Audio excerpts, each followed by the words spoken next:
अस्सलाम वालेकुम बच्चों, आवाज आ रही है आप लोगों को? यार लाइट जला रही हो।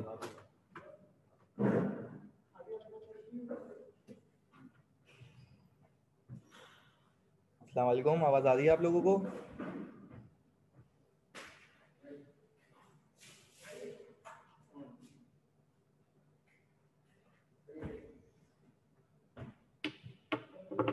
नहीं देखेगा देखेगा कल देखे थे ये लोग। चला देखो तो सही तुम, देखो अभी का आता हूँ उसके ऊपर, 1 मिनट।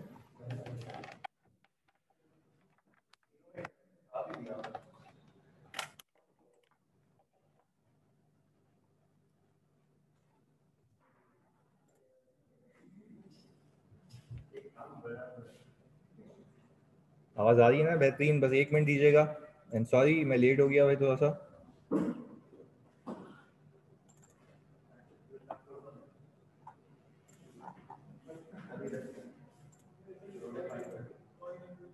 अल्लाह का करम फिजा, आप बताएं।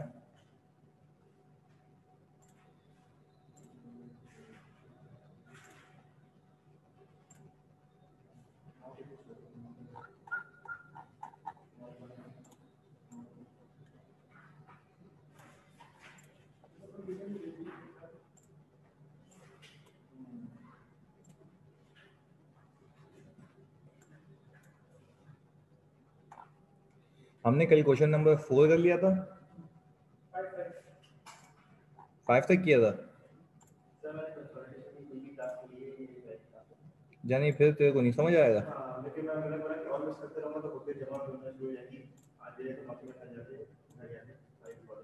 चलो, क्योंकि मैंने कंसोल की पहली क्लास में कहा था कि इसका एक भी कॉन्सेप्ट मिस हुआ ना, क्योंकि ये 300 पेजेस का स्टैंडर्ड है, तो मैंने इसको किया क्या है कि चंक्स में बाइफरकेट किया हुआ है, एक एक करके वो ऐड होता जाता है। चलिए जी सर, बिस्मिल्लाह करते हैं। पर बिस्मिल्लाह करने से पहले मैं ज़रा कुछ चीज़ें पूछना चाहूँगा आप लोगों से एज पर रूटीन नेचर, कि सर हमने जब कंसोलिडेशन शुरू की थी तो क्या मैंने ये कहा था कंसोलिडेशन का मतलब ये होता है कि you have to present a group as a single entity? हाँ जी जल्दी बताइए, क्या कंसोल का मतलब ये होता है कि you have to present a group as a single entity? फिर मैंने आपसे एक अगर सवाल किया कि ग्रुप के अंदर क्या क्या आता है, तो आपने क्या बताया? हाँ जी, ग्रुप के अंदर क्या क्या आता है? Mariam, Inshal, Shiza, Manish, Umaima, parent and all its subsidiaries. Okay जी, parent and all its subsidiaries आता है, ये हमें पता लग गया था। वेरी गुड भाई, parent and all its subsidiaries. फिर मुझे एक बात बताओ सर, क्या पेरेंट एक अलग एंटिटी है? क्या पेरेंट एक अलग एंटिटी है, सब्सिडरी एक अलग एंटिटी? यस सर, दोनों अपने अपने हिसाब से अकाउंटिंग करेंगे, इसको कंसोलिडेट करेगा पेरेंट एंटिटी। ऐसा ही है भाई। अच्छा जी, पेरेंट तब बनता हूं मैं जब मैं किसी कंपनी का कंट्रोल हासिल करूं, और कंट्रोल आता है मेरी 50% से ज्यादा ओनरशिप पे। ऐसा ही है भाई, क्योंकि कोई भी ऑर्डिनरी रेजोल्यूशन मेरे बगैर पास नहीं हो सकती है। फिर मैंने आपको ये सिखाया कि इवन आपका ओनरशिप 50% से ज्यादा हो, 100% से कम हो, बट आपका कंट्रोल कितना होगा? 100% होगा। Very good. तो इसलिए मुझे कंसोलिडेशन भी कितने परसेंट करनी है? 100%। अच्छा, आज तक मैंने आपको जितने भी केसेस करवाए उसमें मैंने ओनरशिप 100% रखी है, मैंने अब तक लेस देन 100% ओनरशिप को सिखाया नहीं है। ऐसा ही है भाई, सिंपल सिंपल रखने के लिए। ओके, अब मुझे एक और बात बताएं सारे बच्चे। सर फिर मैंने आपको कहा था कि किसी कंपनी को ऐसे ही एक्वायर करूंगा, या जिस दिन मैंने उसको एक्वायर किया है उस दिन उसकी वैल्यूएशन चेक करूंगा? उस दिन उसकी वैल्यूएशन चेक करूंगा। Very good. ऐसे किसी भी कंपनी की वैल्यू एसेट होंगे या नेट एसेट्स होंगे? वेरी गुड, नेट एसेट्स पर। उसको किस पे लेके जाऊंगा? फेयर वैल्यू पे लेके जाऊंगा। ऐसा ही है भाई। अच्छा, अगर फिर भी पैसे ज्यादा पे किए तो किसके लिए किए? गुडविल के लिए, और वो गुडविल सब्सिडरी की गुडविल होगी। ऐसा ही है, जो कि उसकी बुक्स में रिकॉर्डेड नहीं होगी, क्योंकि उसके लिए cost can not be reliably measurable. But हाँ, मैं तो कॉस्ट मेजर कर सकता हूँ, क्योंकि मुझे पता है मैंने उसको कैसे पे किए हैं, कितने पे किए हैं। ऐसा ही है।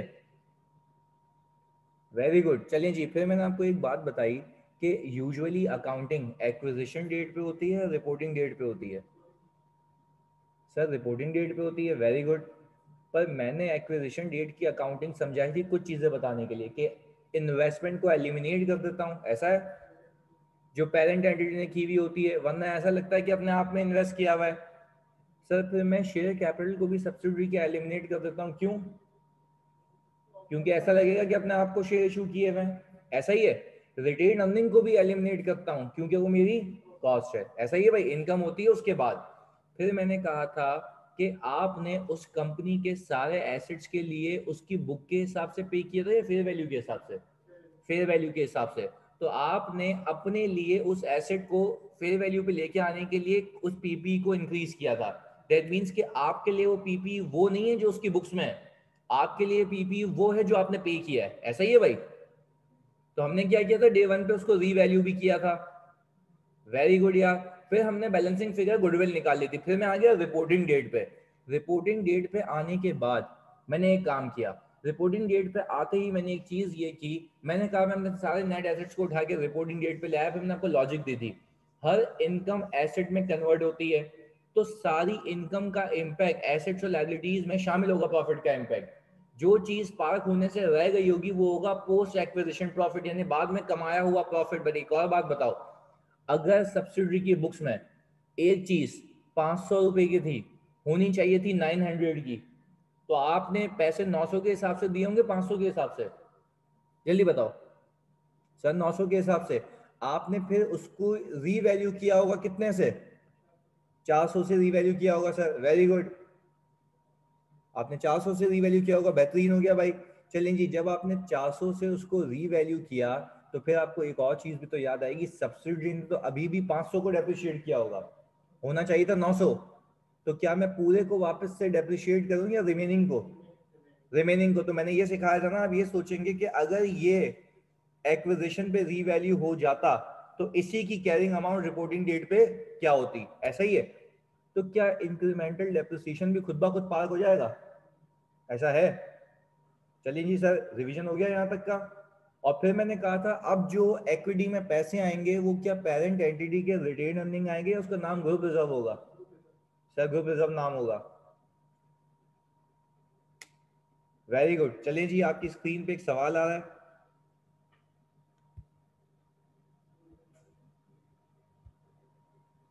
अब ये सवाल आहिस्ता आहिस्ता एक पेज का हो जाएगा पूरा, फिर 2 पेज का, फिर 2.5 पेज का। सही है जी? नहीं है ना सर? सही है ना? चलें, जल्दी से मुझे करके दिखा देंगे सवाल।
यानी सलीम, आज क्लास अपलोड पोर्टल पे होगी।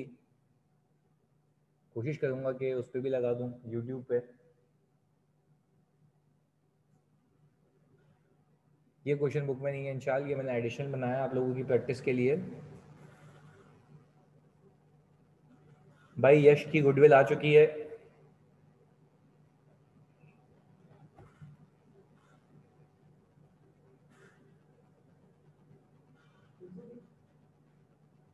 उसकी आ रही है 1300, तेरी कितनी आ रही है?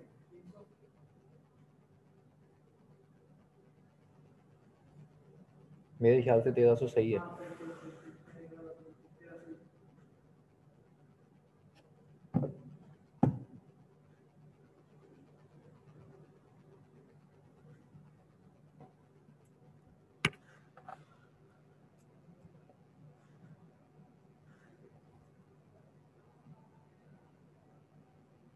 भाई सभी की गुडविल और मनीष की गुडविल और अमीशा और यश तीनों की गुडविल 1300 आ रही है। फुरकान, पिछली बुक और इस बुक में फ़र्क ये है कि इस बुक में क्वेश्चन ज़्यादा है, प्रैक्टिस मटेरियल ज़्यादा है, ऑर्गेनाइज ज़्यादा है।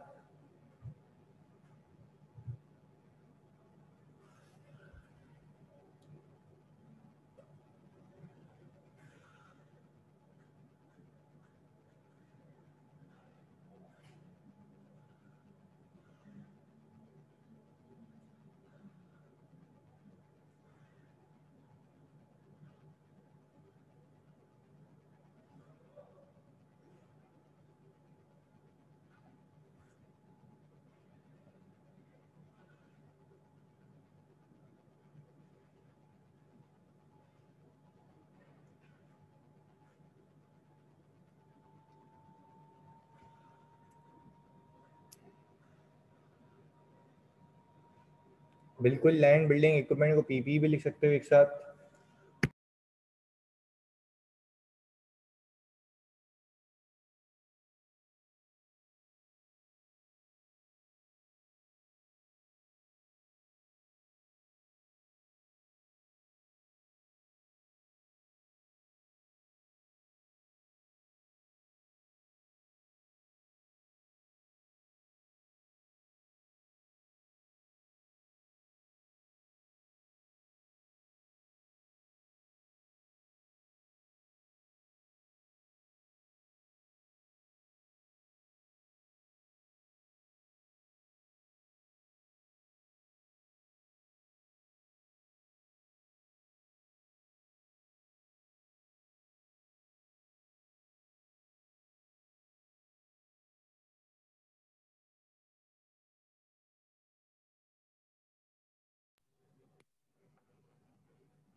वेरी गुड उजैर, उजैर की टाई हो चुकी है।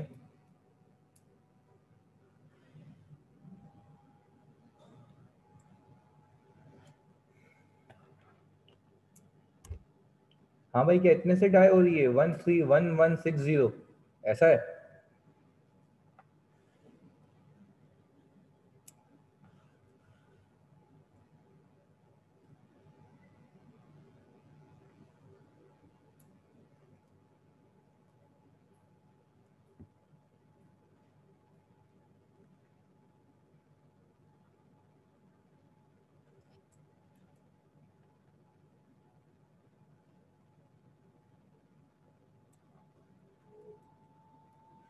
हाँ भाई, बताएंगे आप लोग क्या 131160 से आपकी टैली हो रही है? उजैर की इतने से बैलेंस हुई है। ओके जी, देख लेते हैं, आ जाओ।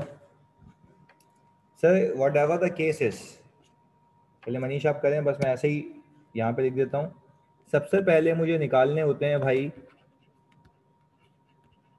Net assets of subsidiary. सबसे पहले मैं नेट एसेट्स निकालूंगा सर एट एक्विजिशन पे, और उसके बाद एट रिपोर्टिंग पे। रुक जाऊँ 2 मिनट? ओके, रुक गया भाई। हमारा जल्दी करो।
हाँ जी अम्मार हमेशा सभी हो गया। Very good Aslam. 131160 से टैली हो रही है भाई असलम की भी।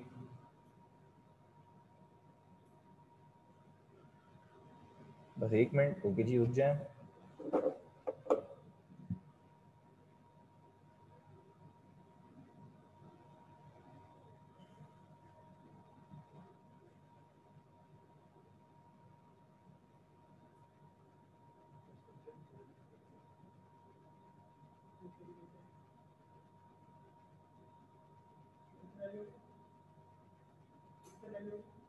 One three one one six zero नहीं आया तुम्हारा?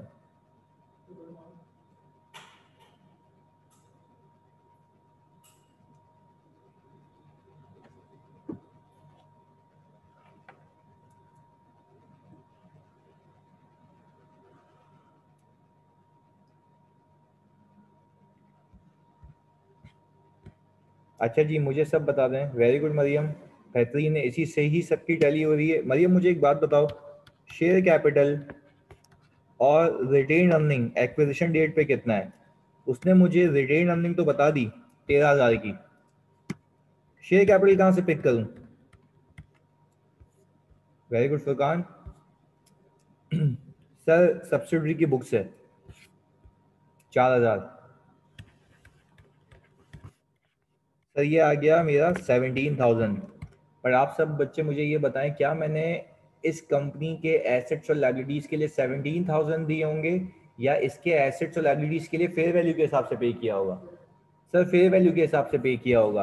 तो दैट मीन्स कि जब मैंने इस कंपनी को परचेज किया उस दिन इस कंपनी के एसेट्स की कैरिंग अमाउंट ये थी, ऐसा ही है?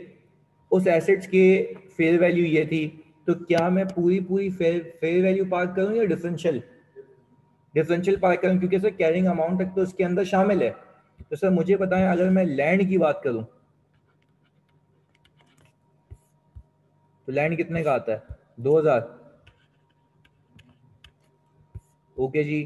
सर बिल्डिंग की बात करूं तो सर बिल्डिंग कितनी? 3,000।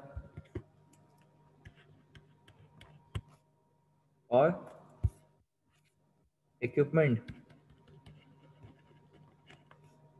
1,700। चलिए जी सर, मुझे मिल जाएगी नेट एसेट्स की fair value at the date of acquisition, कितनी आती है?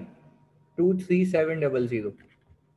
अच्छा, यानी आप ये बात तो यकीन रखते हैं ना कि जब इस कंपनी को मैंने एक्वायर किया होगा तो इसकी कंपनी के एसेट्स के लिए मैंने 17,000, 15,000, 14,200 दिए थे, इसलिए मैं उनको किस पे उठा के लेके आ गया? फेयर वैल्यू पे ले गया, क्योंकि मेरे लिए वो कॉस्ट है ना, मेरे लिए तो वो कॉस्ट है, ग्रुप के लिए वो कॉस्ट है। तो मुझे एक बात बताओ, रिपोर्टिंग डेट की अगर बैलेंस शीट मुझे गिवन है तो रिपोर्टिंग डेट पे आते आते इन कंपनी के एसेट्स के अंदर और लायबिलिटीज के अंदर प्रॉफिट का इम्पैक्ट ऑलरेडी शामिल होगा। जो चीज शामिल होने से रह गई होगी वो होगा प्रॉफिट फॉर द ईयर, ऐसा ही है भाई? चलिए जी, फिर मैंने रिटेन अर्निंग देखा है इस कंपनी का, तो वो आ रहा है कोई 22,000 का। कितना आ गया ये सर? 26,000। फिर आपको एक चीज याद आएगी कि सर इस कंपनी ने जो डेप्रिसिएशन बुक किया होगा वो कैरिंग अमाउंट के तहत किया होगा अपने हिसाब से, क्योंकि वो एक अलग कंपनी है, ऐसा है? मानते हो इस बात को? उसने तो अपने हिसाब से किया है ना भाई, उसने तो अपने हिसाब से किया है। बस सर मुझे एक बात बताएं, अगर मैं कंसोलिडेटेड बुक्स बना रहा हूं तो वो जिम्मेदारी पेरेंट एंटिटी की है। तो मुझे एक और बात बताओ, क्या मेरे लिए ये चीजें 15,000, 12,000 या 12,500 की थी, या 17,000, 15,000 या 14,200 की थी? जल्दी बताओ, पहला कॉलम दूसरा कॉलम मेरे लिए,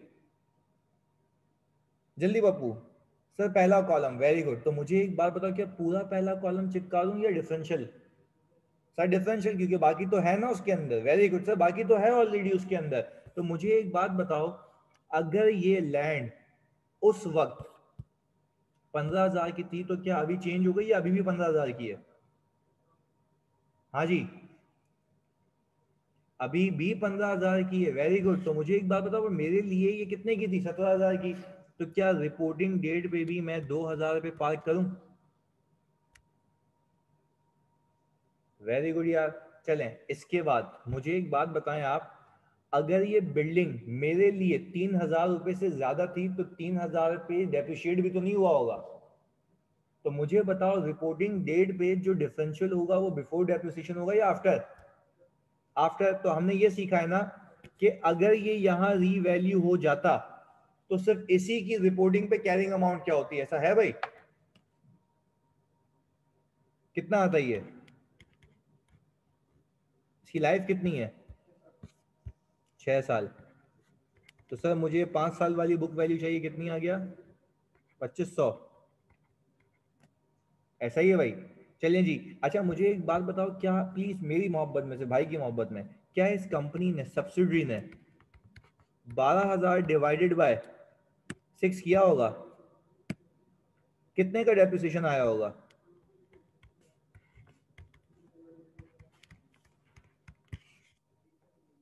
ऐसा ही है? तो मुझे एक बात बताओ, 10,000 रुपए की कैरिंग अमाउंट बची होगी। देखो इसकी बुक्स में कितने पे आ रहा है, इसकी बुक्स में कितने पे आ रहा है? 10,000 रुपये भी आ रहा है, ऐसा ही है? पर मुझे एक बात बताओ, मेरे हिसाब से ये चीज थी कितने की सर? 15,000 रुपए की। मेरे हिसाब से डेप्रिसिएशन होना चाहिए था 2,500। और मेरे हिसाब से जो कैरिंग अमाउंट आनी चाहिए थी वो कितनी आनी चाहिए थी सर? 12,500। तो कितने से कम है? 2,500 से। तो सर देखिए मैंने डायरेक्टली 2,500 ले लिया यहाँ पे। ऐसा ही है? क्लियर है भाई ये वाली बात? ओके। फिर मुझे एक बात बताओ सर, मैं खाली ये समझाना चाह रहा हूँ कि क्या, प्लीज सुनना, हमने पहले भी किया भाई और मैं बार बार रिपीट कर रहा हूँ ताकि दिमाग में फिक्स हो जाए। मुझे बताओ, क्या 15,000 के अंदर 12,000 ऑलरेडी शामिल है और इस 12,000 की ऑलरेडी अकाउंटिंग हो चुकी है? किसने की है? सब्सिडी ने की है। Very good. कुछ चीजें रह गई हैं जो नहीं की, वो है फेयर वैल्यू एडजस्टमेंट। तो 3,000 पे ही मैंने रीवैल्यू किया और जो 3,000 मैंने रीवैल्यू किया उसको डेप्रिशिएट भी मैंने किया और रिपोर्टिंग डेट पे उसी चीज को आफ्टर डेप्रिसिएशन चिपका दिया। समझ आती है भाई? अब मुझे बता दो 1700 का कितना आ रहा है रिपोर्टिंग डेट पे?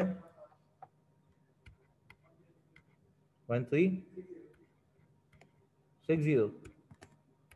ओके, कितना आ गया टोटल? 31,860। Very good. अच्छा, क्या मैं कह सकता हूं इन दोनों का चेंज मेरा पोस्ट एक्विजिशन प्रॉफिट है? 8,160। अब मैं जिससे पूछूंगा ना उसने मुझे क्लियरली जवाब देना है। मुझे एक बात बताओ, इस कंपनी ने प्रॉफिट कितने का कमाया है? 9,000 रुपए का। देख लो, रिटेन अर्निंग का डिफरेंस 9,000 आता है। तो भाई मेरे पास ये 8,160 क्यों आ रहा है नीचे बॉटम लाइन पे? हाँ जी। कौन से डेप्रिसिएशन की वजह से? इंक्रीमेंटल डेप्रिसिएशन की वजह से। Very good. तो अच्छा, अगर मैं वैसे ही मैच करना चाहूँ, क्या 500 आपने इस पे एडिशनल बुक किया? हाँ जी। इस पे कितना बुक किया दूसरे वाले पे एडिशनल? 340। सर क्या अगर मैं इसको नेट करूं तो 8,160 ही बनता है? 8,160 ही बनता है। तो आप मुझे अब एक बात बताएंगे तो मुझे भरोसा हो जाएगा कि बिल्कुल सही किया है। क्या आप मुझे एक बात समझाएंगे प्लीज प्लीज प्लीज फोकस के साथ, कि सर मेरी कंसोलिडेटेड बुक्स में क्या मैं ये दोनों पीपी ऐड करूंगा या इसके अंदर वो फेयर वैल्यू एडजस्टमेंट वाली भी अमाउंट ऐड करूंगा? हाँ जी जल्दी बताओ। फेयर वैल्यू एडजस्टमेंट वाली अमाउंट भी ऐड करूंगा क्योंकि लिए मेरे लिए कॉस्ट ये नहीं थी, वो थी जो मैंने पे किया था। अच्छा, तो मुझे एक बात बताओ, अभी 3,000 लूंगा या 2,500 लूंगा? 2,500। वेरी गुड, क्योंकि मैंने उसको फिर डेप्रिशिएट भी तो करना है, तो मैं वो वाली अमाउंट ले रहा हूँ। ऐसा है? चलें जी सर, बेहतरीन हो गया। ओके जी, आगे लेके चलते हैं इसको। सर दूसरी चीज,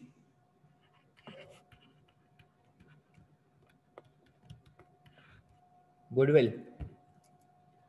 मुझे कंसिडरेशन किसकी बुक से मिलेगी? सर पेरेंट एंटिटी बुक से 25,000। मेरे नेट एसेट्स आ गए भाई मेरे पास 23,700 के। तो हमारी गुडविल आ गई सर 1300 की। अच्छा सर ग्रुप रिजर्व भी बनाओगे जी आर? Retain earning of parent entity कितना है सर? 50,000। और फिर आपने, प्लीज सुनना, फिर आपने क्या सब्सिडी से पैसा कमा लिया?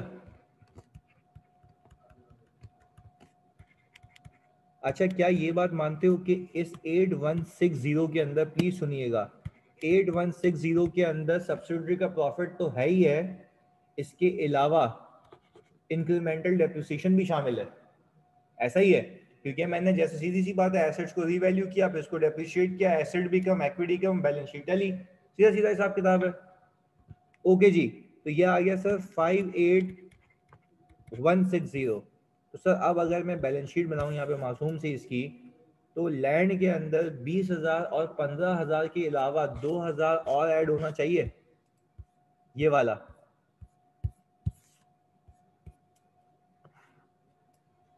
जी ये वाला ऐसा ही है। तो सर ये कितना आ गया? 37,000।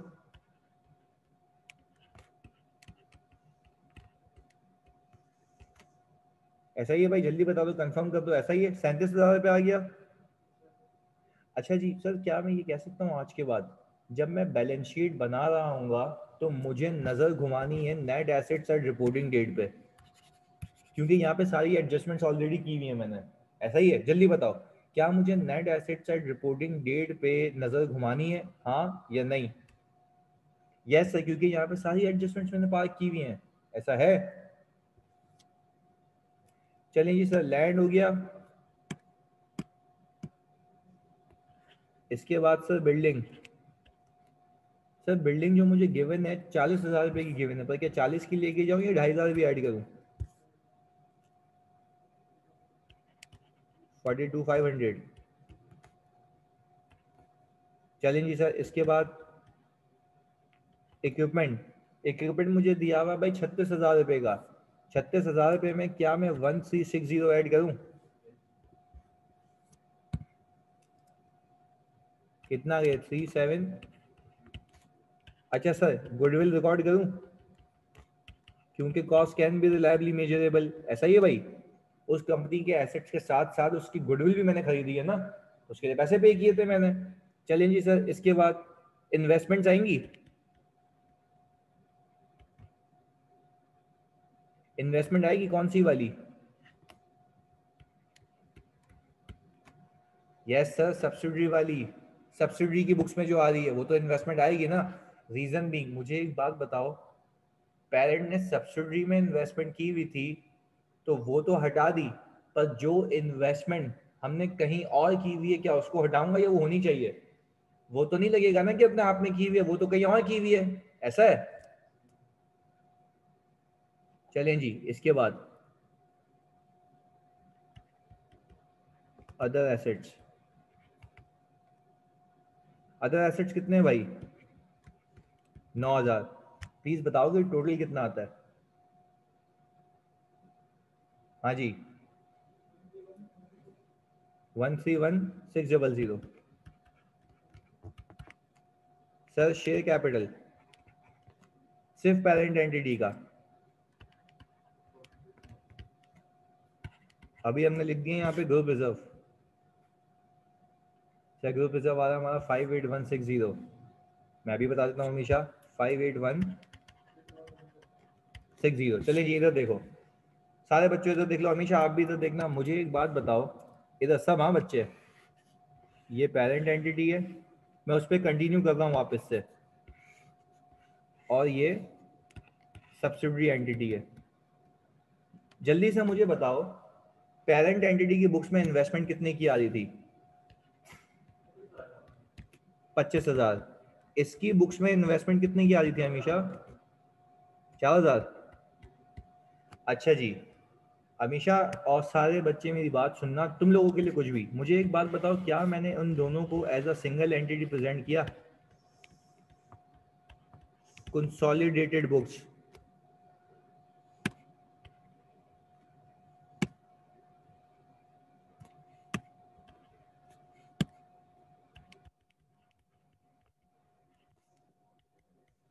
प्लीज सुनिएगा, प्लीज सुनिएगा। इन्वेस्टमेंट अगर मैं यहाँ पे, प्लीज सुनना, इन्वेस्टमेंट अगर मैं यहाँ पे लिखता हूँ 29,000, तो सर ये गलत है। अच्छा अब सुनना मेरी बात, जब मैंने इन दोनों को एक कर दिया हमेशा, तो ये जो 25,000 रुपए हैं ये तो सब्सिडी में इन्वेस्ट हुए हुए थे ना। हमेशा पहले बताओ, सारे बच्चे बताओ, ये बात समझ आती है? ये जो 25,000 रुपए ये तो सब्सिडी में इन्वेस्ट हुए हुए थे। जब ये दोनों एक हो गए तो ऐसा लग रहा है कि ये 25,000 रुपए मैंने अपने आप में इन्वेस्ट किए हैं। तो मैंने क्या इस 25,000 रुपए को कटा दिया था? हमेशा जल्दी बताओ। 25,000 को एलिमिनेट किया था मैंने। अच्छा जी, बाकी बात बच गई 4,000 रुपए की। अगर मैं कहता हूं ये दोनों एक एंटिटी हैं, ये दोनों एक एंटिटी है, ये दोनों मिल के ग्रुप है, पूरा एक एंटिटी है, पूरा घर है, एक तरीके से घर के दो भाई हैं, और है तो एक ही घर ना। ऐसा ही है भाई, सुनना। अब जब एक ही घर है और एक ही घर में से कहीं बाहर इन्वेस्टमेंट हुई हुई है, तो क्या वो आनी चाहिए? जल्दी बताओ अमीशा। तो क्या मैं आईएफआरएस की जबान में हमेशा ये कह सकता हूँ कि ये 25,000 रुपए की इन्वेस्टमेंट ऐसी थी जो अपने आप में की हुई थी, उसको मैंने क्या किया हमेशा? जल्दी बताओ। एलिमिनेट कर दिया। पर अमीशा क्या ये 4,000 की इन्वेस्टमेंट अपने आप में है या बाहर है कहीं? हाँ जी, बाहर है। तो क्या इसको रहना चाहिए? 5 हो, 10 हो सकती हैं। अभी हम बिल्कुल बिल्कुल बिल्कुल सर, अगर सब्सिडी ने 4,000 पेरेंट में इन्वेस्ट किए होते, कैसी बातें कर रहा है यार। रिवर्स एक्विजिशन तुम्हारे कोर्स का पार्ट नहीं है, सिंपल रखो चीजों को। सही है, सेट है। चलिए जी, हमेशा ये बात क्लियर है, समझ आ गई? तो सर दैट मीन्स के कंसोलिडेटेड बुक्स में मैंने इन्वेस्टमेंट जो रखी है वो सिर्फ कितने की रखी है? 4,000 रुपए की। क्योंकि आपसे अगर मैं बात पूछूं सर, लेकिन ये कैसे कंफर्म हो गया 25,000 पूरे सब्सिडी में पेरेंट ने की है? हमेशा मैंने आपको याद है डे वन पे एक बात कही थी कि जब तक मैं आगे कुछ चीजें नहीं सिखाऊं, तब तक in the absence of any information मैं ये अज्यूम करूंगा कि इसके बुक्स में जो भी इन्वेस्टमेंट है वो किस में की हुई है? सब्सिडी के अंदर की हुई है। सही है हमेशा? ओके। अच्छा जी, सही। अच्छा कह रहे हैं ग्रुप रिजर्व प्रीवियस क्वेश्चन की तरह क्यों नहीं करा? पेरेंट के रिटर्निंग प्लस पोस्ट एक्विजिशन। बाबू क्या दिमाग खराब हो गया है? जानी ये क्या है? पेरेंट का retain earning post acquisition profit, यही तो किया है जानी। सही है। अच्छा इधर देखो भाई, ऐसे ही किया है। ऐसा इसमें कुछ भी नहीं है कि मैंने प्रीवियस क्वेश्चन की तरह कुछ भी नहीं किया, सब वैसे ही किया है। क्लियर है? सही है। अच्छा यहाँ फोकस करो, ऐसा ही किया हुआ है मैंने। पेरेंट एंटिटी का रिटेन अर्निंग रखा, पोस्ट एक्विजिशन रखा। चलिए जी यार, सारे बच्चे प्लीज एक साथ मुत्तफिक होकर बता दो, ये बात क्लियर है इन्वेस्टमेंट वाली? बिल्कुल सभी। हाँ जी, ये बात क्लियर है इन्वेस्टमेंट वाली? ओके जी, बेहतरीन हो गया।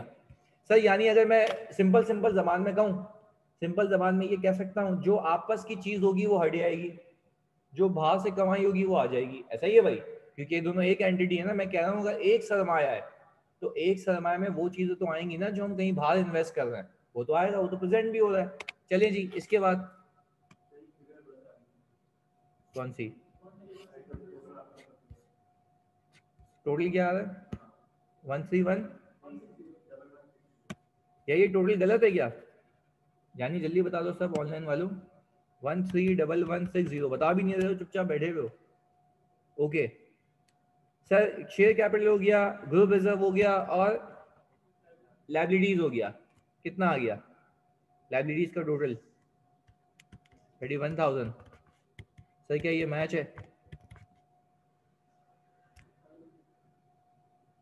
हाँ जी, कोई पंगा यहाँ तक? क्लियर हो गया? लास्ट क्लास तक के पूरे कॉन्सेप्ट आज करवा दिए यहाँ पे। सेट है जी? ओके जी, बेहतरीन है। अच्छा जी, अपने पास जल्दी से हेडिंग डालना है।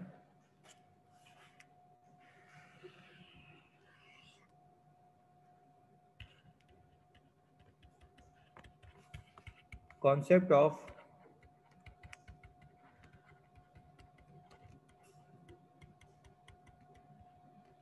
contingencies with respect to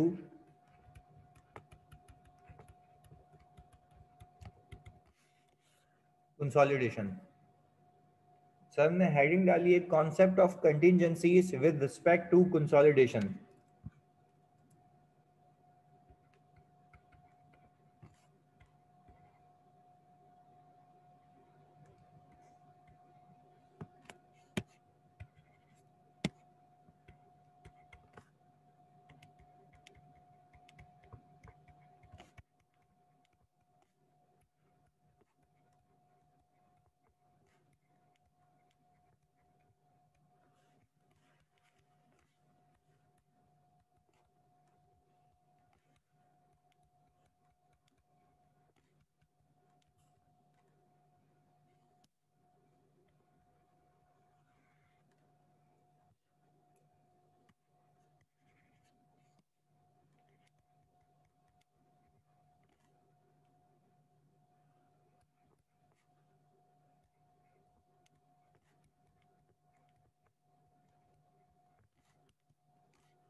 चलें जी सर, पहला बेसिक सा मासूम सा कॉन्सेप्ट, क्योंकि जो मेरे रेगुलर वाले बच्चे हैं सही है उन्होंने आई स्टैंड 37 किया हुआ नहीं है और रिफ्रेशर वालों को मैं अज्यूम कर रहा हूँ कि कुछ भी नहीं आता, तो इसके लिए मैंने ये कॉन्सेप्ट यहाँ पे कनेक्ट किया है जो IS-37 से लिंक होगा।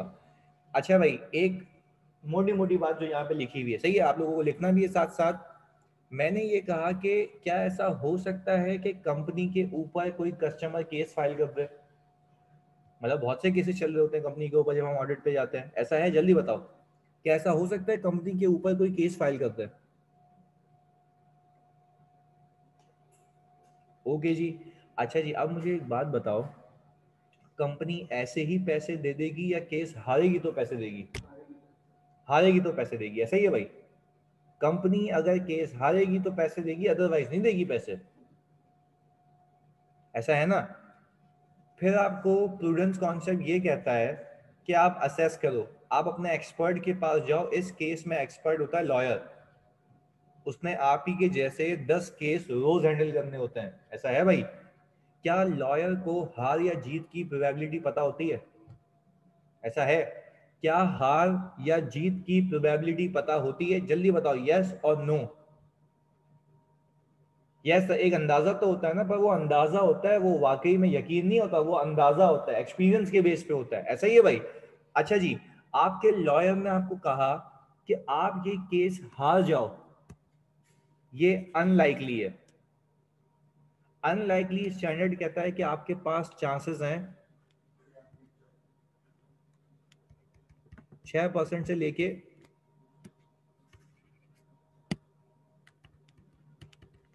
50% तक, सही है?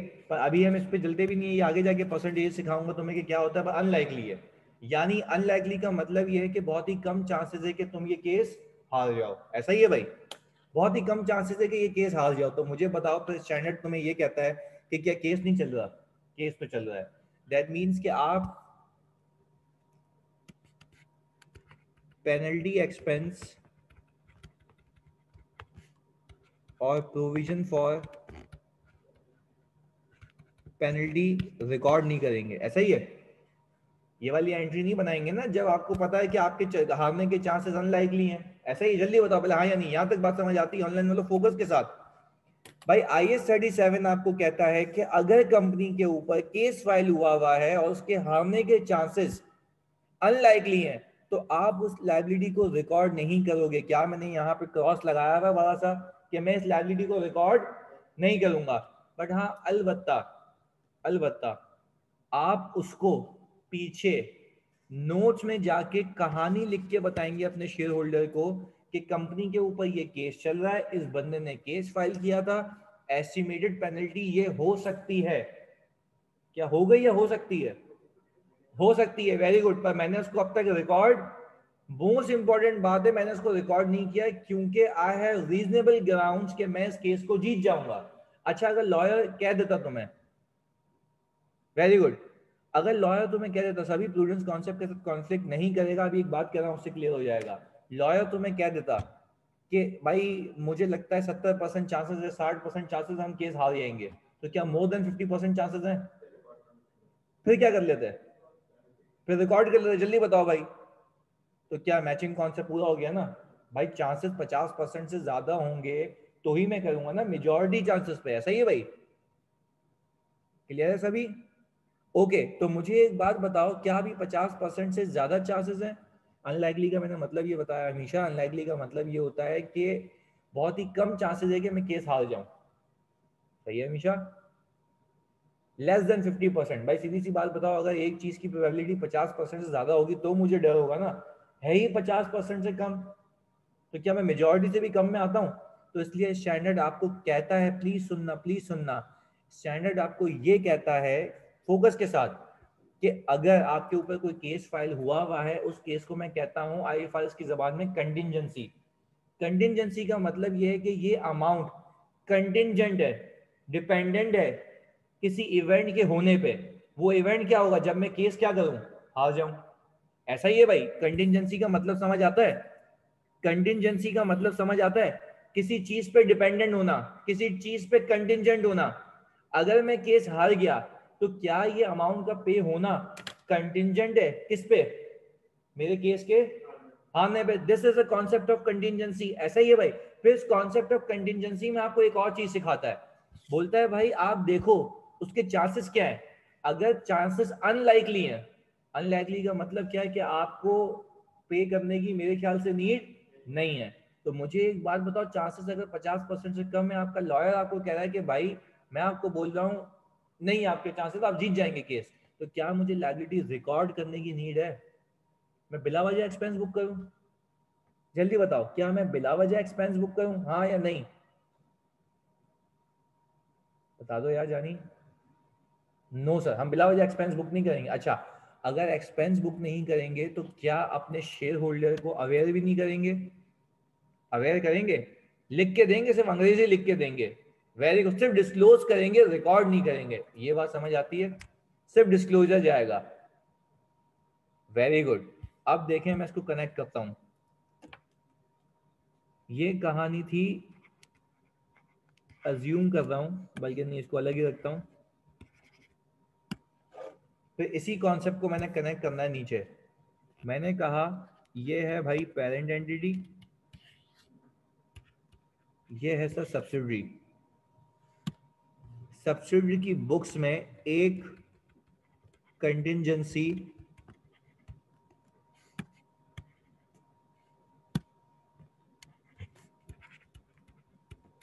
क्या लिखा है मैंने, बताओ? डिस्क्लोज हुई हुई है। सही है भाई? अच्छा, अब मतलब समझ आता है कि डिस्क्लोजर का क्या मतलब है? अनलाइकली है। ऐसा ही है भाई? आप समझ आता है ना? मतलब मैं पहले बोलता, तुम बोलते पता नहीं क्या बोल के चला गया। सर आप समझ आ रहा है कि सब्सिडियरी की बुक्स में कंटिंजेंसी डिस्क्लोज हुई हुई है। अच्छा जी, कंटिंजेंसी डिस्क्लोज हुई हुई है, दैट मींस कि सब्सिडियरी के लॉयर ने उसको ये कहा होगा कि आपके केस के हारने के चांसेस अनलाइकली हैं। ऐसा ही है? अनलाइकली हैं। उसने डिस्क्लोज की हुई है लायबिलिटी। डिस्क्लोज मतलब से लिखी हुई है 4 मिलियन। अच्छा जी, अच्छा मुझे एक बात बताओ, आप हुआ ये कि इस कंपनी ने इसको एक्वायर किया या करने वाली है, तो एक्वायर करते वक्त आपको क्या लगता है, क्या इसकी वैल्यूएशन होगी? क्या मैं नेट एसेट्स ऑफ सब्सिडरी निकालूंगा? चलिए जी सर, मैं आ गया एट एक्विजिशन पे। पहली बात मैंने कहा शेयर कैपिटल है कोई इसका 200 का, रिटेन अर्निंग है कोई 300 की। सही है भाई, इसको 40 मिलियन कर लेते हैं ताकि अमाउंट अच्छी अच्छी लगे। अच्छा जी सर, मुझे बताएं ये कितना आ गया? बाकी फेयर वैल्यू एडजस्टमेंट्स अपनी जगह। वेरी गुड, सही, अच्छा क्या बात कही तुमने, बिल्कुल सही कहा। अच्छा जी इधर आ जाए, सुने मेरी बात।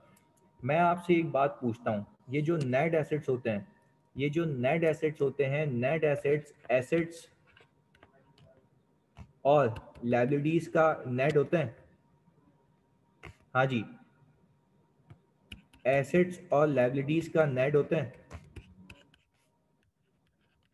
और वो इक्विटी प्रेजेंट हो रही होती है, तो मैंने पहली क्लास में सिखाया है। मैं आपसे एक बात पूछूं, क्या ऐसा हो सकता है पेरेंट जब किसी कंपनी को एक्वायर कर रहा हो तो उस दिन उसकी बुक्स में उसके फाइनेंशियल स्टेटमेंट्स मंगवाता हूँ, याद आ रहा है? पहले दिन पे फाइनेंशियल स्टेटमेंट्स मंगवाता हूँ, याद आ रहा है? पहले दिन पे, right at the day one. ऐसा ही है भाई। चलिए जी, तो उस दिन अगर मैं फाइनेंशियल्स मंगवाऊंगा तो क्या ऐसा हो सकता है उसके नोट्स के अंदर, किसके नोट्स के अंदर? सब्सिडरी के नोट्स के अंदर लीगल केस की कंटिजेंसी क्या हुई हुई हो, डिस्क्लोज हुई हुई है? कितने मिलियन? 40 मिलियन की। ऐसा ही है? चलें जी सर, अब मतलब कहानी समझ आ रही है कि सर जब मैंने किसी कंपनी को एक्वायर करने लगा तो उस कंपनी की बुक्स में, उस कंपनी की बुक्स में ये लायबिलिटी रिकॉर्ड हुई हुई थी या डिस्क्लोज हुई हुई थी? डिस्क्लोज हुई हुई थी। चलें, अब आप सब अगर मुझे कह रहे हैं डिस्क्लोज हुई हुई थी, तो मुझे मेरे बच्चों एक बात बताओ, क्या इस नेट एसेट्स के अंदर क्या वो होगी या नहीं होगी? पक्की बात है? अच्छा क्यों? क्योंकि वो रिकॉर्ड, वेरी गुड यार। अच्छा देखें, अब तो समझ आई ना बात कि उसने सिर्फ डिस्क्लोज की हुई है, रिकॉर्ड। अच्छा रिकॉर्ड कर ली होती तो ये नेट एसेट्स कम होते या ज्यादा? कम होते ना? वेरी गुड, क्योंकि जितनी लायबिलिटीज ज्यादा उतने नेट एसेट्स। परफेक्ट जा रहे हो यार, बिल्कुल कनेक्टेड हो यहाँ तक भाई। कोई बच्चा ऐसा जो डिस्कनेक्ट हुआ हमारे से नहीं सर? वेरी गुड जी। ओके, अब मुझे एक बात बताएं सर, क्या ऐसा हो सकता है, प्लीज सुनिएगा, ये बड़ा गेम है हाँ, समझने वाला। क्या ऐसा हो सकता है कि पेरेंट जो सब्सिडरी एंटिटी है उसने लॉयर को ऐसे छोटे मोटे पैसे खिला के 1-2 लाख रुपए की फीस देके कहा हो या अपना ओपिनियन दो कि ये लाइबिलिटी मुझ पे नहीं आएगी, मैं वैसे ही मेरे शेयर्स कोई और खरीद रहा है ताकि मुझे वो अकॉर्डिंगली पैसे दे दे? हाँ या नहीं? मुझे एक बात बताओ, सीधी सी लॉजिकल बात करते हैं ना, लॉजिकल बात करते हैं, सुनना सब बच्चे, सुनना मेरी बात, लॉजिकल बात करते हैं। लॉजिकल बात में पहली बात यह है कि मैं 40 मिलियन अगर रिकॉर्ड कर लूंगा तो क्या मेरे नेट एसेट्स 40 मिलियन से कम हो जाएंगे? हाँ, वेरी गुड, हो जाएंगे। अच्छा मैंने 1 लाख रुपए का एक्सपेंस किया तो मेरे नेट एसेट्स मैक्सिमम कितने से कम होंगे? 1 लाख से। ऐसा ही है? क्या फायदेमंद है सब्सिडी के लिए? 1 लाख फायदा फायदा है ना कि भाई उसको टोपी ड्रामे करके 1 लाख बोले भाई ओपिनियन ले लो, ऐसा ही है? इसीलिए, इसीलिए वेरी गुड, इसीलिए IFRS 3 में ये चीज़ें लिखी गई कि जब भी आप किसी कंपनी को एक्वायर करेंगे तो हो सकता है उसकी बुक्स में एक लाइबिलिटी क्या हुई हुई हो, डिस्क्लोज हुई हुई हो। उसकी बुक्स में एक लाइबिलिटी क्या हुई हुई हो, मैं जल्दी बताओ? डिस्क्लोज हुई हुई हो, डिस्क्लोज हुई हुई हो, वेरी गुड। आप, वो तो अपने हिसाब से उसने किया हुआ है, उसने अपने हिसाब से किया हुआ है, आप अपने लॉयर से पूछें, वो आपको कुछ बताएगा। अच्छा आपका लॉयर कहता है भाई मेरे हिसाब से, मेरे हिसाब से ये 40 मिलियन डिस्क्लोज हुआ हुआ है ना, प्लीज सुनिएगा यार फोकस के साथ, मेरे हिसाब से ये 40 मिलियन डिस्क्लोज हुआ हुआ है ना, ये ऐसे केसेस हैं, पिछली 2 बार में भी मैंने देखा है कि कंपनी केसेस हार जाती है। तो दैट मीन्स कि क्या मैं इसके लिए पैसे पे करूं या इसको कटा दूं? हाँ या नहीं? सोच के बताओ, सोच के बताओ यार, लॉजिकली बताओ ना। कटा दूं ना, माइनस करूं ना, वैल्यूएशन में इनकॉर्पोरेट करूं। Very good. अब सुने मेरी बात सर, मैंने क्या किया यहाँ पे कंटिंजेंट लायबिलिटी को रिकॉर्ड कर लिया, मैंने किया, सब्सिडी ने किया, हमने किया, क्योंकि हम वैल्यूएशन कर रहे हैं, क्योंकि मुझे इतना पता है इसके नेट एसेट्स की वैल्यू 500 है ही नहीं, इसके नेट एसेट्स की वैल्यू 500 नहीं है, बल्कि उसमें से 40 कम है। ऐसा ही है भाई, पहले लिख के बताओ, बात समझ आती है? पूरा कनेक्ट किया तो मैं पूरा 37 की चौरंगी घुमा के लाके यहाँ पे लाके रोक दिया मैंने। सही है भाई? चलिए जी, मुझे एक बात बताएं भाई, मैंने यहाँ से 40 माइनस करूं या ऐड करूं? माइनस करूं। चलें, मेरे नेट एसेट्स क्या हो गए? हसन रजाक, IFRS 3 वाली बात मैं फिर से रिपीट कर देता हूँ। IFRS 3 आपको ये कहता है, IFRS 3 पे तुमने फोकस किया, वो नहीं देखा जो मैंने कहा है। तो मैं IFRS सिर्फ ये कहता है कि भाई जब आप किसी कंपनी को एक्वायर करोगे, सही है ना, तो हो सकता है उसकी बुक्स में कोई लायबिलिटी डिस्क्लोज हुई हो, तो क्या उस कंपनी ने गलत किया हुआ अपने हिसाब से? नहीं, वो उसके लॉयर ने उसको कहा था। भाई क्या आप अंधों की तरह उसको पैसे दे दोगे या उसकी एप्रोप्रिएट वैल्यूएशन करोगे? जल्दी बताओ। एप्रोप्रिएट वैल्यूएशन करूंगा। तो अगर आपका लॉयर आपको कहता है, अगर आपका लॉयर आपको कहता है, प्लीज सुनिएगा, अगर आपका लॉयर आपको ये कहता है, प्लीज फोकस के साथ सुनना, कि आप ये केस हार जाएंगे क्योंकि मैंने प्रीवियसली देखा है, तो क्या सब्सिडरी को बोल सकते हैं कि आप अपनी वैल्यूज को चेंज करो? हाँ या नहीं? नहीं बोल सकते सर, क्योंकि वो कंसोलिडेशन के लिए जिम्मेदार ही नहीं है। वो बोलेंगे निकलो भाई, मैंने को नहीं बेचनी कंपनी। तो ये सारी वैल्यूएशन कौन करेगा? पेरेंट एंटिटी करेगा। ऐसा ही है भाई, पेरेंट एंटिटी करेगा। भाई ये बात सब बच्चों को समझ आती है, ये सारी वैल्यूएशन पेरेंट एंटिटी करेगा, सीधी सी बात है। अगर मैं आपको एक बात बताऊं सर, मतलब चाहे सब्सिडी रिकॉर्ड करे या डिस्क्लोज करे, पेरेंट का माइनस करना लाजमी है। नहीं, गलत कह रहे हो हमजा, बिल्कुल गलत कह रहे हो भाई, सीधी सी बात है ना। क्यों, why you are making it confusion for yourself यार, क्यों अपने लिए कंफ्यूजन क्रिएट कर रहे हो? मैंने आपको बोला कि आपके लॉयर ने आपको ये इंटीमेशन दी है कि आप ये केस हार जाओगे। तो मुझे एक बात बताओ, क्या इसके 500 के नेट एसेट्स अप्रोप्रिएटली वैल्यू हुए हुए या इनअप्रोप्रिएटली? हाँ जी,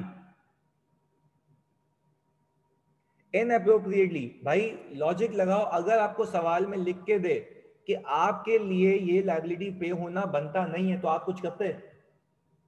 आप, आपको भी लिख के दे, आपको एग्जामिनर लिख के दे प्रैक्टिकल लाइफ में कि भाई आप भी नहीं पे करेंगे, कुछ भी नहीं होगा, तो क्या बिल्कुल सही वैल्यूएशन हुई हुई है?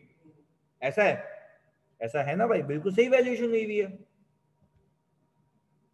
ये बात समझ आती है? ओके चलें जी, यानी अब मैं ये कहूं कि मैं इस कंपनी के नेट एसेट्स के लिए 500 नहीं दूंगा, 40 दूंगा, तो मैं 40 माइनस करके दूंगा। ऐसा ही है भाई? ओके, 460 दूंगा। ऐसा ही है भाई? क्या मैं कह सकता हूँ ये नेट एसेट्स की फेयर वैल्यू है इंक्लूडिंग ऑल एस्टिमेट्स और लायबिलिटी एज वेल? ऐसा ही है भाई? अच्छा, यानी सर तो क्या मैं पीछे वाला भूल जाऊं या वो अपनी जगह है? वो एसेट्स की वैल्यूएशन अपनी जगह है, लायबिलिटी की वैल्यूएशन अपनी जगह है। ऐसा है भाई? तो हम तो पेरेंट वाले को करेंगे ना, तो कॉन्फ्लिक्ट तो अभी भी है। अबे सब्सिडी पैसे तो पूरे ही लेगी, मैं तुम्हें बता रहा हूँ ना भी क्या सीन होगा, देखो आगे। तो मतलब पेरेंट के लॉयर का ओपिनियन ज्यादा मैटर करता है। देखो एक्वायर कौन कर रहा है, मैं तुम्हें बताता हूँ ये क्यों किया मैंने, 2 मिनट दो। मैंने क्या किया, दूसरे स्टेप में मैं क्या निकालता हूँ? वेरी गुड, सुनना मेरी बात। सर मैंने किया ये कि मैंने पैसे दिए हैं कोई 600। ऐसा ही है भाई? मेरे नेट एसेट्स कितने के है? 460 के। ऐसा ही है? अच्छा जी, कितने की गुडविल आ रही है?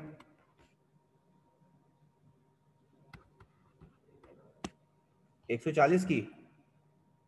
क्या, अब मुझे एक बात बताओ, यानी मैं अब ये कह रहा हूं कि मैंने इस कंपनी की गुडविल के लिए कितने पे किए हैं? 140 रुपए पे किए हैं। ऐसा ही है?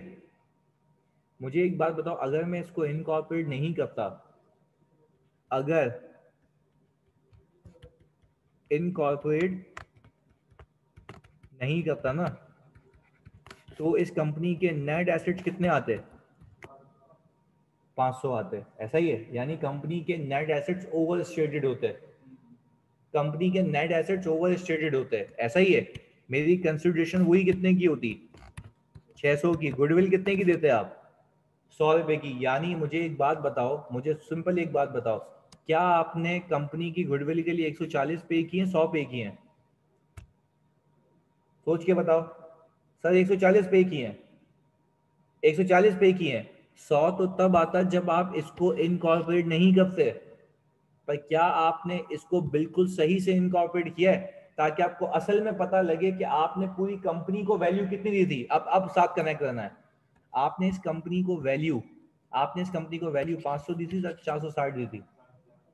तो दैट मीन्स कि फिर गुडविल निकालोगे कंपनी की एक्चुअल वैल्यू के हिसाब से या फेक वैल्यू के हिसाब से? एक्चुअल वैल्यू के हिसाब से। एक्चुअल वैल्यू कितनी दी? 460। तो मैंने गुडविल के लिए फिर कितने दिए? 140। ये बात समझ आ रही है? दैट मीन्स कि पहले आपने अपने नेट एसेट्स को ओवरस्टेट किया हुआ था, फेक आउट किया हुआ था। इसलिए आप कह रहे थे मैंने गुडविल के लिए बस 100 रुपए दिए हैं, जबकि ऐसा नहीं है। आपने गुडविल के लिए कितने दिए हैं? 140 दिए हैं। ये बात समझ आती है भाई?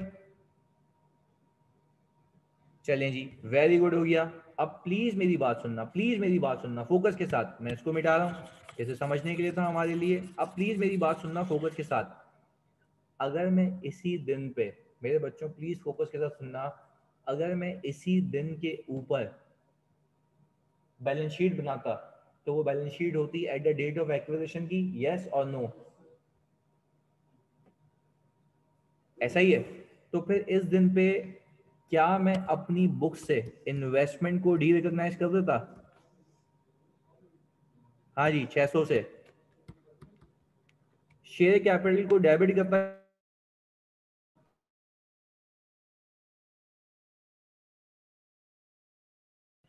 रिटेन अर्निंग को डेबिट करता कितने से?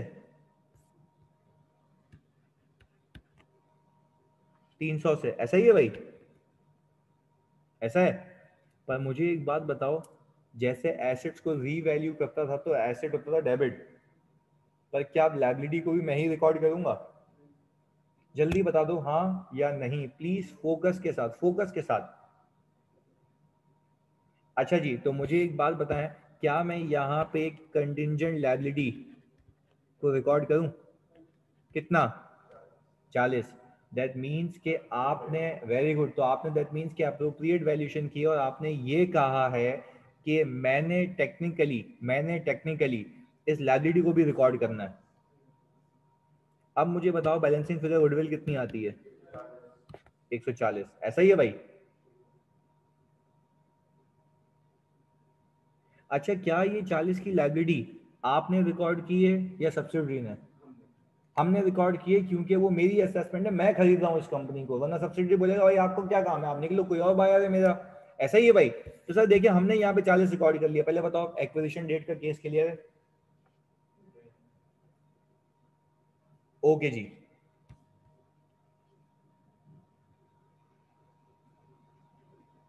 सबके बाद में आखिर में कर लेना अनस, सही है? ओके जी। मुझे एक बात बताओ, मैं आ गया एट रिपोर्टिंग डेट पे। मेरी कहानी याद आती है? हर इनकम एसेट में तब्दील हो चुकी होगी। इसे समझाने के लिए कह रहा हूँ। हर इनकम एसेट में तब्दील हो चुकी होगी। यानी बैलेंस शीट के अंदर एसेट्स और लायबिलिटीज के अंदर इनकम और एक्सपेंसेस का इम्पैक्ट ऑलरेडी शामिल होगा। ऐसा ही है? जो चीज इनकॉर्पोरेट होने से रह गई होगी वो होगा पोस्ट एक्विजिशन प्रॉफिट। ऐसा ही है? Post acquisition profit. ऐसा ही है भाई? अब देखो, मैं आपको सिखाऊंगा शॉर्टकट, जरा फोकस के साथ रहिएगा। इस कंपनी का शेयर कैपिटल है 200, वही सेम रहा। इस कंपनी का रिटेन अर्निंग रिपोर्टिंग डेट पे आ रहा है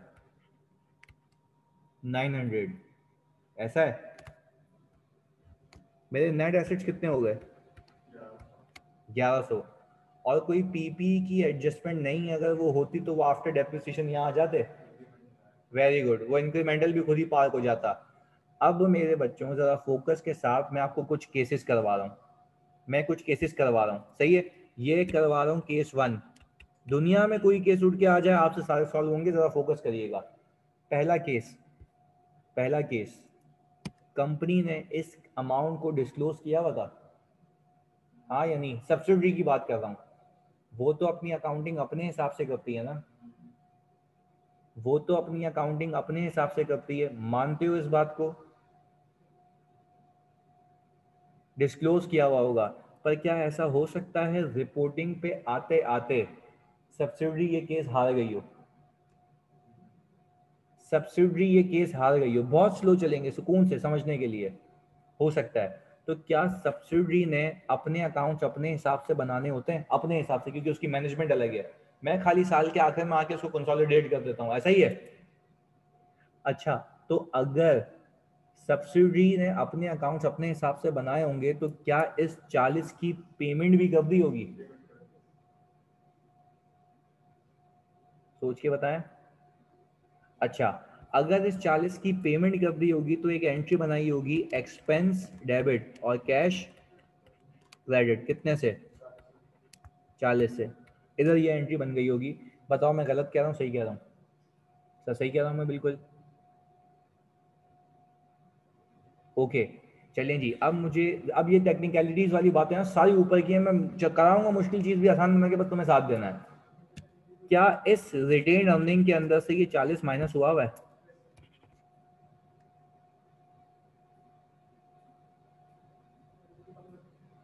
हाँ जी बताओ मुझे, क्या इस रिटेन अर्निंग के अंदर से 40 माइनस हुआ है? सीखने की बात है ना, सीखने का अमल है, जरा सुनते हैं।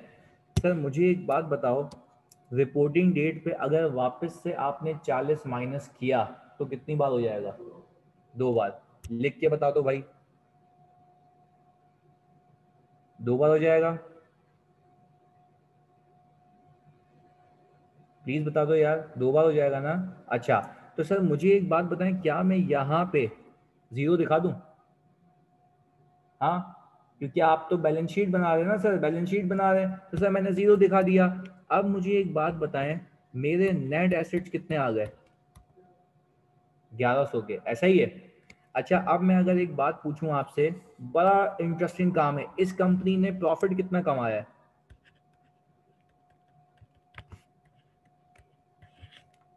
600 का, ऐसा ही है? क्या ये 600 में से ये 40 भी माइनस हुआ है पप्पू? इस कंपनी के प्रॉफिट में से ये एक्सपेंस भी माइनस हुआ है? आज सारी चीजें सिखाऊंगा। ओके, अब मुझे एक बात बताओ सर, फिर आपको ये पता लग रहा है, ये बात समझ आती है मैंने यहाँ पे जीरो क्यों रखा है? क्योंकि वो ऑलरेडी सेटल हो चुका है। किसने सेटल किया है? सब्सिडरी ने। वेरी गुड, तो उसने तो अपने हिसाब से अकाउंट्स बनाया ना, तो उसने क्या ये एंट्री बना ली होगी? क्या उसने ये एंट्री बना ली होगी पप्पू? अच्छा जी, तो मैंने यहाँ पे अच्छा, अगर मैं 40 रखता यहाँ पे तो क्या मसला था? 2 बार हो जाता सर, 2 बार हो जाता। वेरी गुड यार, वेरी गुड वेरी गुड। अच्छा, तो सर दैट मीन्स कि आपने यहाँ पे 11,000 रखा, 1100 है, ओके। तो मुझे एक बात बताएं, जब आपने यहाँ पे 1100 रखा तो चेंज कितना आ रहा है पोस्ट एक्विजिशन?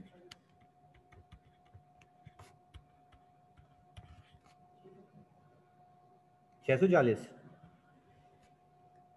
कितना आ रहा है? 640, ओके। जरा गेम देखेंगे क्या हुई है। जो मैंने ये शॉर्टकट बनाया ना, इसको मुझे को 3-4 महीने लगे थे बनाने में, कि यार मैं कैसे केसेस बनाऊं तो सारा नेट एसेट्स में। पहले एक एक करके मुझे बताओ पुरानी बात, इस शॉर्टकट से क्या इंक्रीमेंटल डेप्रिसिएशन खुद पर खुद पार हो जाता है? इस शॉर्टकट से जो पोस्ट एक्विजिशन होता है, क्या इंक्रीमेंटल डेप्रिसिएशन खुद ब खुद पार हो जाता है, जो मैंने पहले सिखाया है? खुद बताना, देखो तुम लोगों के लिए मेहनत की। अच्छा जी, इसके बाद एक और चीज सिखाने जा रहा हूँ जो भी खुद ब खुद पार हो जाएगी। मुझे एक बात बताओ, जब सब्सिडरी वो लाइबिलिटी ऑलरेडी सेटल कर चुकी है, सब्सिडरी वो लाइबिलिटी ऑलरेडी सेटल कर चुकी है, तो क्या मैंने जो डे वन पे लाइबिलिटी बुक की थी, अब क्या वो होनी चाहिए या रिवर्स होनी चाहिए? वेरी गुड यार, जल्दी बताओ। रिवर्स होनी चाहिए। यानी एग्जामिनर पता है क्या करता है, इतनी गधा मजदूरी करता है वो, पता है क्या करता है? वो एंट्री बनाता है कंटिजेंट लायबिलिटी डेबिट और इनकम क्रेडिट, कितने से? 40 से। आपको पता है यहाँ पे हुआ क्या है? कंपनी ने जो 600 का प्रॉफिट कमाया था ना, और मैंने जब यहाँ पे जीरो रखा, वो 40 का गेन खुद ब खुद यहाँ पे क्या हो गया? पार्क हो गया। खुद ब खुद क्या हो गया यहाँ पे? पार्क हो गया। बच्चों ये बात समझ आती है? क्या ये बात समझ आती है? 40 भी यहीं पे खुद ब खुद पार्क हो गया है, हाँ या नहीं? सिर्फ मैंने रिपोर्टिंग डेट पे क्या रखा, सिर्फ मैंने रिपोर्टिंग डेट पे क्या रखा है, लिख के बताओ, जीरो रखा है, जीरो रखा है। और जीरो क्यों रखा है ये बात समझ आ रही है, क्योंकि सब्सिडरी के नेट एसेट्स के अंदर से ये ऑलरेडी माइनस हो चुका है। तुम माइनस करते तो कितनी बार हो जाता जानी, 2 बार हो जाता। ये बात समझ आती है भाई, 2 बार। अच्छा चलो मुझे एक बात बताएं, तो जो एक मिनट, अगर ये तुमने यहाँ पे जीरो रखा है, दैट मीन्स कि अब जब आप कंसोलिडेटेड बैलेंस शीट बनाओगे 1 साल बाद की, कितने साल बाद की, 1 साल बाद बोले तो रिपोर्टिंग डेट, 1 साल बाद बोले तो reporting date. Very good Pappu. मुझे एक बात बताओ, तो क्या रिपोर्टिंग डेट पे 40 रुपए की लायबिलिटी आएगी या नहीं आएगी? हाँ जी, नहीं आएगी, क्योंकि वो ऑलरेडी सेटल। अच्छा अब देखो एक गेम देखो, क्या मैंने एक्विजिशन डेट की बैलेंस शीट में रिकॉर्ड की थी, एक्विजिशन डेट की कंसोलिडेटेड बुक्स की बैलेंस शीट में रिकॉर्ड की थी? वो रिवर्स भी होनी चाहिए। तो सर देखो ये एंट्री बननी चाहिए ना, बट क्या मेरी अप्रोच के अंदर आपको ये एंट्री बनानी है, या 40 का गेन खुद ही पार हो जाएगा? और आप बैलेंस शीट में जब लायबिलिटी नहीं दिखाओगे तो अल्टीमेटली वो खुद ब खुद रिवर्स हो जाएगी। बात समझ आती है? ऐसा है? वेरी गुड यार। चलें अब एक और चीज सीखें। केस हो गया 1, मैं करवाता हूं केस 2।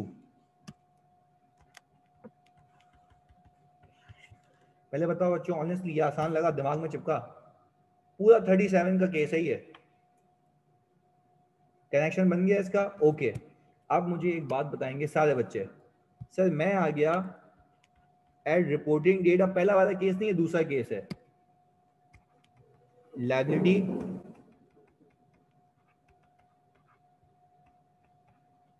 स्टिल क्या है? हाँ भाई, लायबिलिटी स्टिल क्या हुई हुई है? डिस्क्लोज हुई हुई है।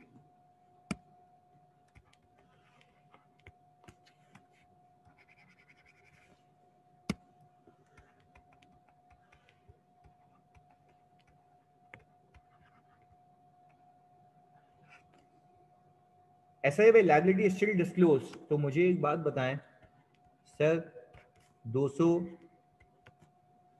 और 900 अज्यूम कर रहा हूं कि उसके हटा के ये सही आ गया 1100। अच्छा मुझे एक बात बताएं कि अब अगर मेरे लिए पहला केस रेलेवेंट नहीं है तो मैं दूसरे केस पे चला जाऊं?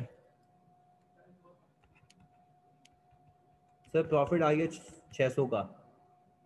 मुझे एक बात बताएं सर, अगर ये लायबिलिटी सेटल नहीं हुई है तो मुझे एक बात बताएं, सब्सिडरी ने अभी भी अपने पास उसको क्या किया हुआ है, डिस्क्लोज किया हुआ है, डिस्क्लोज किया हुआ है। ऐसा है, ऐसा है भाई, ऐसा है। ओके, अगर सब्सिडरी ने अपने पास डिस्क्लोज किया हुआ है तो दैट मीन्स कि इस नेट एसेट्स के अंदर उसका इम्पैक्ट शामिल है या नहीं है? नहीं होगा, पक्की बात है यार, यही तो दिमाग चल रहा है तुम्हारा। वेरी गुड यार सर, नहीं होगा। अच्छा तो क्या आपके लिहाज से होना चाहिए? तो कम करूँ या ज्यादा करूँ? कम करें, क्योंकि आपके हिसाब से वो रिकॉर्ड होनी चाहिए ना। तो पहले वो तो डे वन से ही कह रहा है ना। ओके चलिए जी, अब मुझे एक बात बताएं, मेरे नेट एसेट्स कितने आ गए?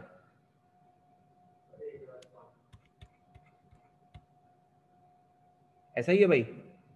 अच्छा अब मुझे एक बात बताएं, अगर मैं 460 से 1060 पे आऊंगा, 600 का प्रॉफिट आ रहा है। अच्छा अब क्यों इनकम नहीं आ रही? सर क्योंकि सर रिवर्स ही नहीं है कुछ, ऐसा ही है भाई। अच्छा अब मैं आपसे अगर एक बात पूछूं मेरे पप्पू, जल्दी बताना, क्या ये अब कंसोलिडेटेड बैलेंस शीट में आएगी? क्या कंसोलिडेटेड बैलेंस शीट में आएगी? यस सर आएगी, क्योंकि आपने इसको अप्रोप्रिएटली रिकॉर्ड किया है। समझ आती है बात? जल्दी से गोली की स्पीड में ये केस छाप लो भाई। ये पूरा को 3 पेजेस का कॉन्सेप्ट था, मैंने कोशिश की कि इसको समेट दूं। आ जाओ भाई। ये अंग्रेजी तो लिख ली थी ना भाई, यानी ये अंग्रेजी तो लिख ली थी ना? ओके ये लिख ली है यानी बच्चों ने, सही है ना? ये कर लें भाई, ये छाप लें। इट्स मी लास्ट वन में मैंने ये कहा कि देखो यार, लास्ट वाले में अगर मैं कहता हूँ कि उस कंपनी ने इसको सेटल नहीं किया, तो मुझे आप एक बात बताओ, अगर सेटल नहीं किया तो दैट मीन्स कि उसके नेट एसेट्स में से माइनस हुआ हुआ या नहीं हुआ हुआ? हाँ जल्दी बताओ। नहीं हुआ हुआ, पर आपके हिसाब से होना चाहिए।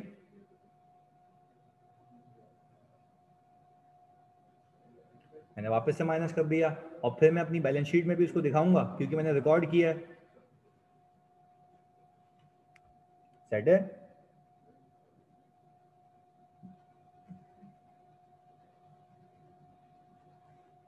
सिर्फ कंटीन्यूअस लायबिलिटी की ट्रीटमेंट क्यों करते हैं, व्हाई नॉट अदर्स? तो अनस मेरी जान, मैंने बाकी अदर्स सिखाया ही नहीं है अभी, एक एक करके डाल रहा हूँ उसके अंदर। सही है, मतलब बहुत चीज़ें आएंगी। ये स्पेशल केस था ना IS 37 के साथ, तो मैंने बोला आज हमारे टाइम बहुत है तो ये करा देते हैं। अच्छा ऑनेस्टली बताओ, कंसोल क्या एक साथ सब करना अच्छा है या ऐसे टुकड़ों में? चंक्स में अच्छा है ना?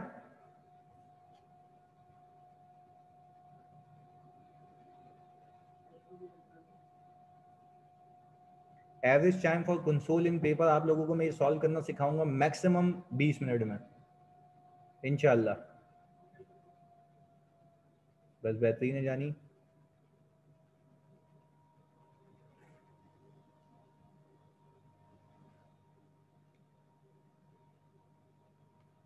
मेरी पूरी अकाउंटिंग की मोहब्बत एक तरफ,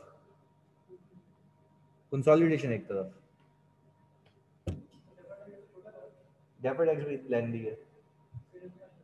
हाँ पर वो भी इंशाल्लाह आसान करेंगे, बहुत जीरो से पिक करेंगे उसको भी।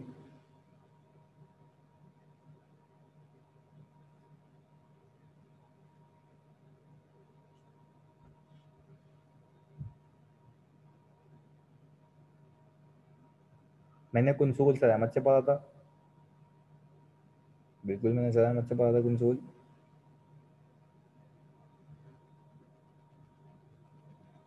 फिर जब सर अहमद ने मुझे कहा था कि तुझे पढ़ाना है तो फिर मैंने दुनिया की हर किताब रीड की, IFRS ICW की चीज़ें, हर जगह से ग्रिपिंग IFRS।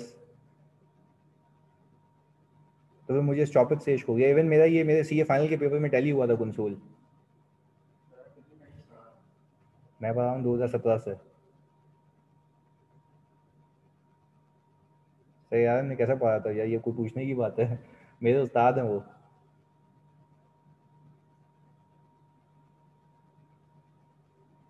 तो ऑब्वियसली बेहतरीन बेहतरीन बेहतरीन।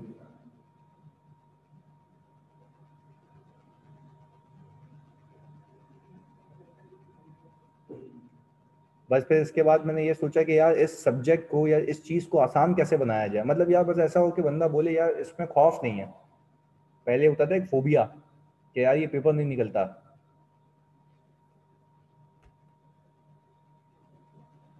तो इतना आसान कर लो चीज़ों को कि निकल जाए।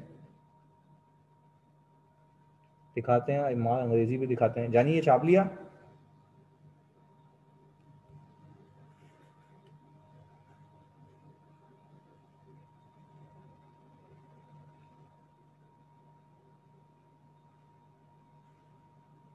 जो बात है।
बिल्कुल सर अहमद भी कंसोल की प्रैक्टिस करवाएंगे।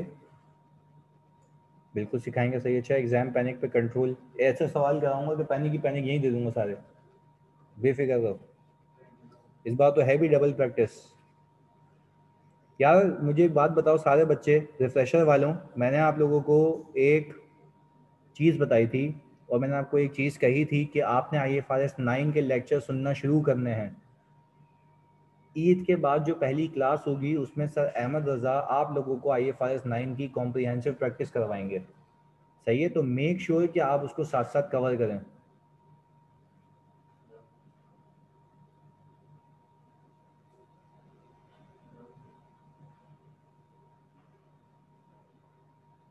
ऑडिटर ने सब्सिडी का डिस्क्लोज से रिकॉर्ड करा दिया तो मेरी जान रिकॉर्ड हो गया तो फिर मैं वापस से जीरो रख दूंगा ना, क्योंकि रिकॉर्ड हो चुका है, 2 बार तो नहीं हुआ ना रिकॉर्ड।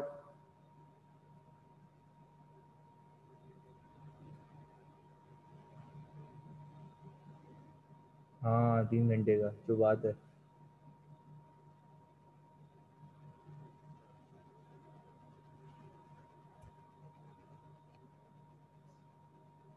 मिड टर्म भी होगा, आप लोगों ने कहा था सर ईद के बाद लेने फरिया। आज लास्ट क्लास नहीं है हमारा भंगी। हम वापस से IFRS 9 रिवाइज करना शुरू करेंगे तो प्रैक्टिस के लिए वापस से सारे हैंड आउट के सवाल तो नहीं करेना, लिख कर सिर्फ प्रैक्टिस सेशंस वाले इनफ है ना। देखो प्रैक्टिस तो जितनी कर सकते हो, जो सवाल आता है हाथ में करते रहो, तरीका ये होता है पेपर पास करने का।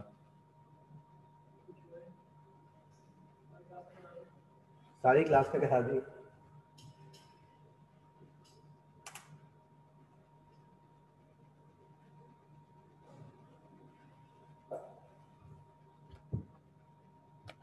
नहीं हूँ मैमा, ऐसा कोई टोपी ड्रामा नहीं है। मैमा कह रही है मिड टर्म एग्रीकल्चर तक होगा, नहीं क्योंकि कंसोल पे जो इतनी मेहनत कर रहा हूँ भाई, कंसोल भी आएगा जितना हमने किया हुआ है।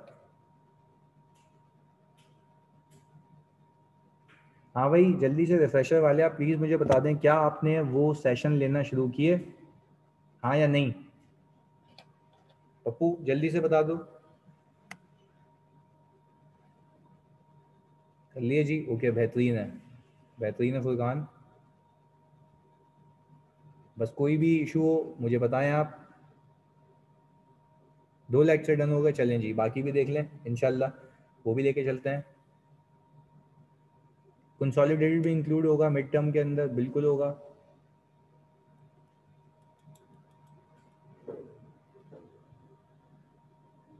सही है जी। अच्छा अब एक काम करें प्लीज़ सारे बच्चे, पप्पू इधर देखो, ये एक सवाल है, मुझे एक बात बताएं, मैं खाली इसको रीड कर रहा हूँ अभी, सही है। जिनचक limited acquired 100% shares of Pooja limited on January 1 2017, ये कौन सी डेट है पप्पू।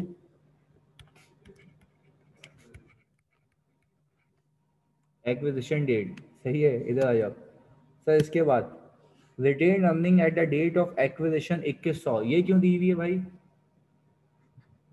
एक्विजिशन की रिटेन अर्निंग क्यों दी हुई है सर, नेट एसेट्स निकालने के लिए, गुडविल निकालने के लिए ना। ओके जी, there is no change in share capital since the date of acquisition, ये इसलिए बताया ताकि जो बैलेंस शीट में शेयर कैपिटल सब्सिडरी का आ रहा है वो चिपका दो वहां पे। चलें जी बेहतरीन हो गया। कह रहा है on the date of acquisition सारे एसेट्स ऑल लाइबिलिटीज इक्वल थे किसके, फेयर वैल्यू के, except the following. Fair value carrying amount, ये बात समझ आती है भाई, फेयर वैल्यू एडजस्टमेंट पार्क हो जाएंगी। ओके, एक और चीज, further contingency relating to outcome of a legal case is disclose rupees, ये क्या कहना चाह रहा है। डेट ऑफ एक्विजिशन पे सब्सिडरी की बुक्स में एक लायबिलिटी डिस्क्लोज हुई हुई है, तो मुझे बताओ नेट एसेट्स में होगी नहीं होगी, होनी चाहिए। यस सर होनी चाहिए। अगर सवाल साइलेंट है तो आप ये अज्यूम करेंगे कि उसको नेट एसेट्स में होना चाहिए, तभी तो उसने दी है वो इन्फॉर्मेशन। चलें, पर जब रिपोर्टिंग डेट पे आओगे तो सब्सिडी ने क्या अपने हिसाब से उसको सेटल कर दिया, तो रिपोर्टिंग डेट पे क्या करोगे, जीरो जीरो। अच्छा रीजन, रीजन तो जीरो क्यों, जीरो क्यों, क्योंकि सर पे हो चुका ना। Very good. अच्छा अगर आपने किया तो कितनी बार हो जाएगा, वेरी गुड यार। सर अभी प्लीज मेरी मोहब्बत में, हाँ अलग से नहीं ना जानी पे लंबी होगी ना, एक अप्रोच है, अभी तो इसमें एक जितनी चीजें डालूंगा टेक्निक का पूरा बनता जाएगा ये। सही है जी, जल्दी से करके दिखाएं मुझे ये सवाल फौरन से।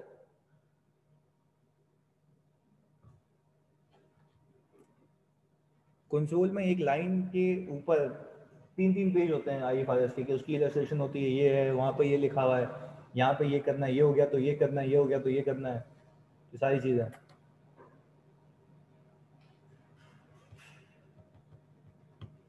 आपके पास टाइम है इसको करने का। चलें सही, अभी वैसे ही आपकी 2 बजे तक क्लास है ना। चलें जी, पर ये होमवर्क देता हूँ, होमवर्क करके आओगे बाबू कल? हाँ जल्दी बता दो। होमवर्क ये बुक में है, बिल्कुल है, दिनचक पूजा है, क्वेश्चन नंबर 6 है। चलें जी, इसको प्लीज आप स्क्रीनशॉट ले लें, मैं आपको ग्रुप पे भी भेज देता हूँ क्वेश्चन नंबर 6, और मैं यहाँ होमवर्क भी लिख देता हूँ। सही है पप्पू? मेक श्योर कि आपसे टैली हो, प्लीज मैं आपको PDF भेज रहा हूँ। सेट है जी, हाफिज।